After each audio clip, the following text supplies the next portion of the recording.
सुप्रभात बच्चों, मैं आपका हिंदी विषय अध्यापक अर्जुन तुंदवाल आप सभी का हार्दिक स्वागत करता हूं। हम कक्षा 9 काव्यखंड का अध्ययन कर रहे थे। हमारे 2 पाठ समाप्त हो चुके हैं, कबीर और उसके बाद ललद्यत। आज जो हमारा पाठ शुरुआत होने जा रहा है उसका नाम है रसखान। आज हम रसखान के बारे में परिचय लेंगे। रसखान काव्यखंड का तीसरा पाठ है। कक्षा 9 की पुस्तक में रसखान के सवैये दिए हुए हैं। रसखान का पहले परिचय पढ़ेंगे, उसके बाद सवैयों के बारे में जानकारी लेंगे। तत्पश्चात मैं आपको बताऊंगा कि रसखान अपने सवैयों के माध्यम से क्या संदेश देना चाहते हैं या क्या बताना चाहते हैं।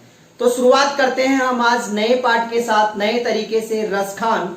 और रसखान का जो आज हम परिचय पढ़ने वाले हैं उसको ध्यानपूर्वक अध्ययन करना है। सभी को साथ के साथ याद भी करना है ताकि भविष्य में रसखान से संबंधित कोई भी प्रश्न हो तो हमारा गलत ना हो। देखो, रसखान का जीवन परिचय। और रसखान का जीवन परिचय की शुरुआत करते हैं हम सबसे पहले उनके जन्म से। सबसे पहले हम बात करेंगे कि रसखान का जन्म 1548 ईस्वी में हुआ है। देखो, 1548 ईस्वी में तो हुआ है, परंतु इनके जन्म के बारे में मतभेद रहा है विद्वानों के बीच में। कहा जाता है कि कुछ लोग तो इनका जन्म पिहानी उत्तर प्रदेश में मानते हैं, पिहानी हरदोई उत्तर प्रदेश में मानते हैं, और कुछ लोग पिहानी दिल्ली में मानते हैं। तो इनके जन्म के बारे में अगर दिल्ली माना जाता है तो भी सही है और उत्तर प्रदेश माना जाता है तो भी सही है। तो इनका जन्म हो गया 1548 हरदोई पिहानी उत्तर प्रदेश। पिहानी जगह का नाम है, हरदोई जिला है और उत्तर प्रदेश राज्य है। इनकी मृत्यु के बारे में बताया गया है कि मृत्यु इनकी 1628 ईस्वी में हुई है वृंदावन में। कहा जाता है कि रसखान नाम से ही पता चल रहा है आपको कि एक मुस्लिम कवि है। मुस्लिम कवि होने के साथ साथ ही इन्होंने कृष्ण भक्ति का प्रचार भी किया है। एक मुस्लिम कवि अगर कृष्ण भक्ति का प्रचार करता है तो आप ये सोचें कि यहां पर एकेश्वरवाद की बात करी गई है। इनको सवैया सम्राट कहा जाता है। सवैये के बारे में मैं बता दूं आपको कि हिंदी साहित्य का जब हम अध्ययन करते हैं तो बहुत सारे छंद पढ़ते हैं, बहुत सारे छंद पढ़ते हैं। जैसे कबीर के दोहे पढ़ते हैं, तुलसीदास की चौपाई पढ़ते हैं। ये सभी भी क्या हैं? छंद हैं। दोहा छंद हुआ, सवैया छंद हुआ, कहने का मतलब द्रुत विलंबित छंद हुआ, चौपाई छंद हुआ, हरि गीति का छंद हुआ। उसी तरह सवैया भी एक छंद का नाम है। सवैया सम्राट कहा जाता है किसको? रसखान को। रसखान को सवैया सम्राट कहने के पीछे एक ही उद्देश्य है कि सवैये का बखूबी वर्णन जो रसखान कर सकते हैं वह कोई दूसरा कवि नहीं कर सकता है। तो रसखान को सवैया सम्राट कहा गया है। रसखान का जन्म 1548 ईस्वी में, मृत्यु हुई 1628 ईस्वी में। कहा? वृंदावन में। इनका मूल नाम है सैयद इब्राहिम। इनका मूल नाम क्या है? सैयद इब्राहिम। इनका जो छंद हो गया सवैया छंद हो गया। रीति मुक्त कवि कहा जाता है। देखो, हिंदी साहित्य को पढ़ते हैं तो 4 भागों में डिवाइड किया गया है: आदिकाल, भक्ति काल, रीति काल और आधुनिक काल। तो जो तीसरा काल है रीति काल, उसको 3 भागों में बांटा गया है: रीति भद्द, रीति सिद्ध और रीति मुक्त। तो ये कवि कौन से हैं? रीति मुक्त कवि हैं। कौन से? रसखान। और रीति मुक्त कवियों में अगर प्रथम स्थान रसखान का मान लिया जाता है तो इनके मामले में या इनकी तुलना में कोई भी दूसरा कवि नहीं है, अर्थात रीति मुक्त सर्वप्रमुख कवि माने जाते हैं। इनकी भाषा की बात करें तो इनकी रचनाओं में ब्रज भाषा देखने को मिलती है और ब्रज भाषा का बखूबी वर्णन भी किया गया है। संप्रदाय की बात करें, वैसे तो रसखान का किसी भी संप्रदाय से कोई संबंध नहीं था, परंतु पुष्टि मार्ग में दीक्षित हुए हैं। ये पुष्टि मार्ग में दीक्षित हुए हैं किसके माध्यम से? विट्ठलनाथ के माध्यम से। इसलिए इनके गुरु कौन हुए? विट्ठलनाथ ही इनके गुरु हो गए, क्योंकि विट्ठलनाथ ने एक संप्रदाय चलाया था जिसका नाम था पुष्टि मार्ग। और पुष्टि मार्ग में दीक्षित होने के कारण इनका संप्रदाय पुष्टि मार्ग मान लिया जाता है, परंतु ये किसी भी संप्रदाय से कोई संबंध नहीं रखते हैं। इनकी भक्ति की बात करें तो सबसे पहले बात तो ये आती है कि ये कृष्ण भक्त थे और इनकी रचनाओं में कृष्ण के बारे में वर्णन देखने को मिलता है। अनन्य भाव, अनन्य भाव का मतलब यह होता है कि किसी के प्रति टूटकर, या कहने का मतलब पूरी तरह समर्पित होना, वही इनका भाव देखने को मिलता है। इनकी रचनाएं हैं, रचनाओं की बात करें तो इनकी रचनाओं में पहली रचना है सुजान रसखान। पहली रचना क्या है? सुजान रसखान। ये घनानंद वाली सुजान नहीं है, ये है अच्छा ज्ञान। सु मतलब अच्छा, जान का अपोजिट क्या हो जाएगा? तद्भव।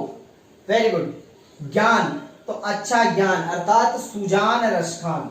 दूसरी जो इनकी रचना है वह है प्रेम वाटिका। इस प्रेम वाटिका में 53 दोहे माने गए हैं। कितने? 53 दोहे हैं। और इन 53 दोहों में प्रेम वाटिका, देखो आपको इस नाम से ही पता होना चाहिए कि प्रेम वाटिका, प्रेम रूपी जो क्या है उपवन है। और इस उपवन का माली कौन बताया है? कृष्ण बताया। और इसकी मालिनी कौन है? राधा। और इस उद्यान को किसकी संज्ञा दी गई है? प्रेम की संज्ञा दी गई है। कहने का मतलब जब हम प्रेम वाटिका पढ़ते हैं तो हमारे को माली कौन बताया है? कृष्ण बताया है। और मालिनी कौन है? राधा है। और प्रेम रूपी उद्यान का यहाँ वर्णन किया गया है। अगली जो इनकी रचना है उसका नाम है अष्टायाम। और अष्टायाम में यहां पर वर्णन किया गया कृष्ण के 8 प्रहरों का वर्णन किया गया है। कृष्ण के 8 जो प्रहर हैं उनका वर्णन यहां किया गया है। और इस अष्टायाम का वर्णन जो प्रथम प्रकाशन हुआ था वह 1955 में हुआ था। और 1955 में कौन सी पत्रिका में? शाबाश, कल्याण पत्रिका में इसका प्रकाशन हुआ था। इनकी जो अगली रचना है उसका नाम है दान लीला या दान लीला। दान को ही क्या बोला जाता है? दान लीला। और इस दान लीला में कर से संबंधित बातों का उल्लेख किया गया है। अगली जो इनकी रचना है वह है रसखान रचनावली, जिसका संपादन किया है विश्वनाथ प्रसाद सिंह ने। विश्वनाथ प्रसाद सिंह ने इसका क्या किया है? प्रकाशन किया है। तो यहां ये छोटा सा कवि परिचय था, इसका आपने अध्ययन किया। अब हम आगे चलते हैं। एक आचार्य रामचंद्र शुक्ल हैं, हिंदी साहित्य के इतिहास को या हिंदी साहित्य इतिहास की परंपरा की शुरुआत करने वाले, हिंदी साहित्य में महत्वपूर्ण योगदान देने वाले आचार्य रामचंद्र शुक्ल एक गद्यकार, इतिहासकार, रचनाकार, साहित्यकार, सभी क्षेत्रों में इनका अमूल्य योगदान रहा है। और हम बात करते हैं आचार्य रामचंद्र शुक्ल की। आचार्य रामचंद्र शुक्ल ने एक बहुत ही अच्छा कोटेशन दिया है, परिभाषा दी है। शुद्ध ब्रज भाषा का जो चलतापन और सफाई इनकी और घनानंद की रचनाओं में है वह अन्यत्र दुर्लभ है। कहने का मतलब ब्रज भाषा का चलतापन और सफाई का जो कार्य किया गया है ब्रज भाषा का, वह या तो घनानंद कर सकता है या रसखान कर सकता है। ये दूसरी रचनाओं में नहीं मिलता है। ऐसा किसने कहा है? आचार्य रामचंद्र शुक्ल ने इनके बारे में कहा है। ये परिभाषा याद रखें सभी, कई बार प्रतियोगी परीक्षाओं में पूछ लिया जाता है। और कक्षा 9 की बात करें तो अगर परिचय की बात होती है और वहां पर हम ये परिभाषा लिख देते हैं तो नंबर स्वतः ही बढ़ जाते हैं। रसखान, नाम से ही साबित हो रहा है रस की खान।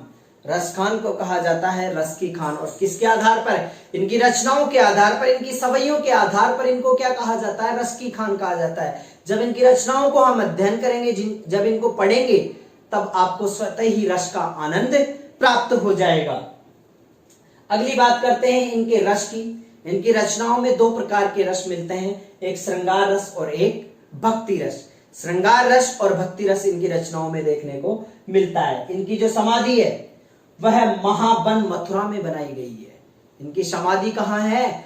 महाबन मथुरा में। जबकि मृत्यु कहां हुई है? वृंदावन में। और वृंदावन भी कहां है? Very good. तो इनकी समाधि कहां है? महाबन मथुरा। बहुत ही शानदार प्रश्न है, कई किताबों में देखने को नहीं मिलता है, तो आप याद रखें।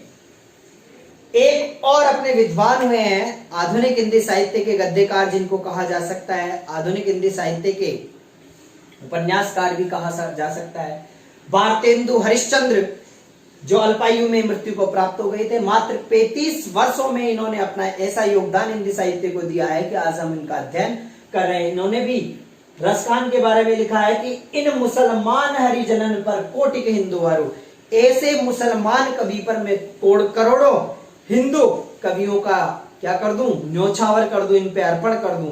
ऐसा कवि कौन है? रसखान है। इसी बारे में किसने कहा है? भारतेंदु हरिश्चंद्र ने इनके बारे में ऐसा कहा है। इनके धर्म की बात करें तो जन्म से ये मुसलमान थे। नाम से ही पता चल रहा है कि शायद इब्राहिम खान क्या है? मुसलमान है। और भक्ति किसकी कर रहे हैं? कृष्ण की कर रहे हैं। तो जन्म से ये मुसलमान थे और भक्ति से वैष्णव थे। भक्ति से क्या थे? वैष्णव बन गए थे। और इनका काल भक्ति काल जो मैंने आपको बता दिया है। रसखान भक्ति काल से जुड़े हुए हैं, रेति मुक्त काव्य के कवि हैं और इनका भक्ति काल है। अब हम बात करते हैं, यहां तक ये संपूर्ण परिचय इनका समाप्त होता है। अब हम कक्षा 9 की बात करें और कक्षा 9 में अगर हम अध्ययन करने वाले हैं तो रसखान के 4 सवैयों के बारे में अध्ययन करने वाले हैं। 4 सवैयों में जो पहला और दूसरा सवैया है उसमें श्री कृष्ण और कृष्ण भूमि के प्रति अनन्य भाव है। किसका? कवि का।